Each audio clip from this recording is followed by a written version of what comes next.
Hier het ek vir Rabbo, ek het hom gaan haal, maar hy's baie skie. He's so shy and ja, hy skryp maar onder die stoel weg. Hy het 'n toy en nog 'n ander toetjie. So hy's baie skie. En 'n bietjie temper. Hy het 'n tempertjie ook aan hom. Maar sy sê hy's maar baie menskie in die begin. Maar ek los hom. Ek gaan nie pla nie. Hy moet uit sy eie uit nou met ons vriende maak. Maar hy's nie te bad. Nou hy's te oulik, die ou dingetjie, nee, Rabbo. Ja, Rabbo. Jy Tannie Nita. Hello, Tannie. This is Bubbles.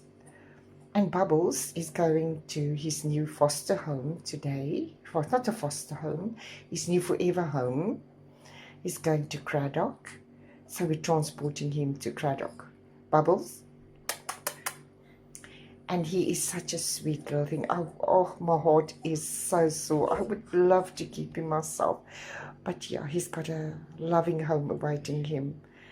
Hey, Bubbles. Oh, he's so sweet.